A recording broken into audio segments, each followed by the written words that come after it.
Hello everyone, my name is Rory Colgan. I am the host of the Metaphysical Hour. It's a YouTube school, more or less, or using the platform of YouTube to educate. A little bit about myself, since this is the first of our videos. I'm the founder of Inner Health Today, a company dedicated to aiding people to become healthy, wealthy, and influential. So today's primary focus is going to be on wealth. The beauty of what I teach and where I got my education, the School of Metaphysics, and that's a book cover of one of my children's books called The Story of Life. So check it out on Amazon or innerhealthtoday.com if you have questions, or you can even go to the Facebook page. Point being, I was blessed to have a great education. I stuck with it for 8 years. I got those degrees that you see above and a few other that I don't yet have framed. But the point is, I came to a deeper understanding of myself, what makes me who I am, and how I can view the world in a very healthy way. That's what I want to pass on to you.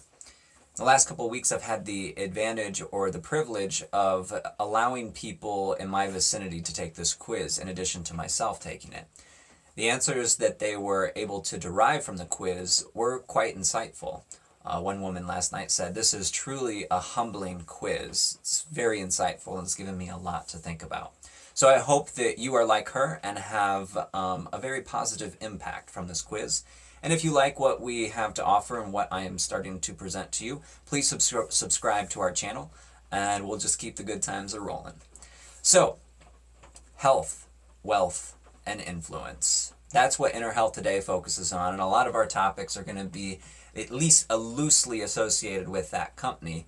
However, today we're going to be more specifically focused on one of those qualities, and that quality is the quality of wealth. Before you freak out and think that, oh God, I don't have that much money in my bank account, I know I'm poor, consider this. Consider that in our view of wealth, that there's 4 different categories of it. That there's not just this dollar thing. There's not just this hard asset thing. It's just not how much money you have in the bank or how high your income is. Rather, there are 4 distinct categories that you can use to classify how wealthy or impoverished you are. Now, as you get the answers to these questions, you will be able to derive some sort of assessment of yourself, almost like looking in a mirror. And once you've looked into this mirror, you'll be able to assess whether or not you need to comb your hair, brush your teeth, or, blow your nose, or shave, or shower, or whatever. Now, all of those are obviously analogies, but hopefully by answering some of these questions, you will see more clearly what you need to focus on. I often like to think of myself as a educator, and I do think of myself as an educator often. One of the things that I want you to think about and consider whether or not it's worth your time and effort is to realize that you're in school, and you'll be in school every day of your life until the day you die. So you don't have to go to quote-unquote college to learn. You just need to utilize this particular environment, the physical, for your learning. Asking yourself these questions will help you see what it is that you want to learn, what it is that perhaps you're avoiding, and what it is that you definitely need to learn. You're going to gauge yourself on a scale of 1 to 25, okay? By doing this, what you'll actually do is start with 1 being not at all and 25 being all the time. Now, there's going to be a few times where you're actually going to have to clarify yourself and kind of interpret or translate the answer into its numerical representation. Now, that's just a natural thing, but I want to give you a way to gauge the number values, so to have a little objectivity with this particular experience. So, grab a pen, grab a piece of paper, or just mentally sound them off as we go along. But you gotta have to have a pretty good memory to do that in order to do your averages at the end. And that is, I guess, if you're worried about averages and wanting to know that information. So, I'll leave that to you. All right, question 1. Do I know who I am? Every time I say that question, it sounds a little weird. I'm probably not stating it grammatically correctly, but the question is, do you know who you are? Again, answer on a scale of 1 to 25. 25 being I know myself so well that there's really no point in doing anything else to understand who I am. And 1 being I don't even know who I am besides, nothing. That's as bad as it could be. Again, this is a subjective quiz, so it's not something that's going to necessarily be 100% accurate, because it won't be completely objective. The goal is to be objective, but objectivity can be sometimes hard to grasp. So I ask you to do this quiz as you understand objectivity more and more through the coming weeks, months, and years.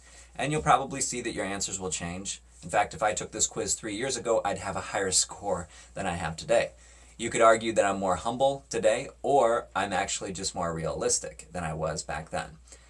Regardless, gauge yourself on that scale from 1 to 25 and just let the chips fall where they may. Next question is, do I know why I am here? Third question, do I know where I'm going? Now, this is not talking about, am I going to the store, am I going to work?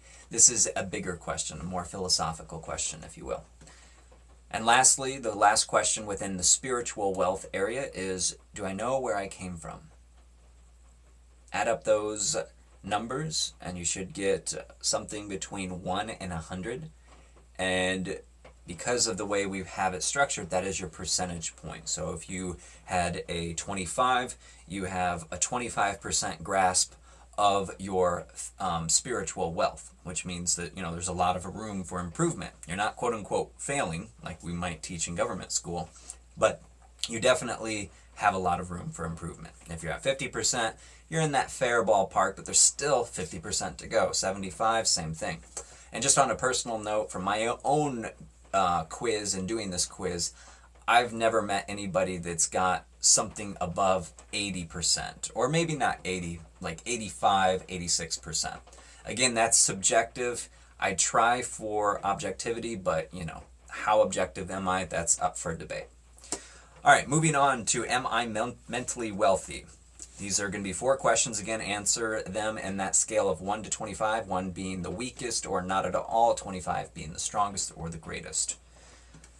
All right, number 1, do I know how to concentrate on any subject for as long as I want? Question 2, do I know how to act in the moment for the greatest good of all concerned? Question 3, do I know how to get from where I am to where I want to be at the end of my life? And question 4, am I at peace with my past deeds and misdeeds? Again, you may need to pause those, go back and answer those questions, and then once you have that answer, add them all up, and then that is your percentage out of 100. Moving on, we're going to go through 2 more categories, and we're going to go through rather quickly just to make sure that we stay within our time frame of under 10 minutes. I didn't want to make this video so long that it looked like, oh God, I don't want to waste 10 minutes on somebody I've never heard talk. All right, so am I emotionally wealthy? Do I feel my emotions without harsh judgment, bias, or prejudice? Question 2, do I express my emotions in a healthy way around others and when I'm alone? 3, do I sense that my emotions are an asset to my life? And question 4, am I using emotions to the degree that I desire? All right, again, add them up and get your percentage point. It doesn't matter if you're at 25, 35, 45, 65, 75, 85. This is just a way to evaluate yourself. So the last couple questions about, are you physically wealthy? Do you have enough to sustain those that you love and yourself? And this is talking more money, more or less. Money, food, lodging, all the little things that we need in this 21st century. Second question, how long could I not work and still enjoy my current lifestyle? Question 3, do I help others become financially independent? And the last question here is, do I shop sustainable, local, and also in places that support fair wages and also think about the planet and the impact on the planet, so that 6 generations from now the planet still exists and is in better shape than it is today? Do you shop in that particular way? Do you make your money go in that particular route? All right, add them up, and then there you have it. There's your physical score. You're going to add up all 4 categories, and what you'll get is if you divide by 4, there's your average. And that's going to answer how wealthy you are today.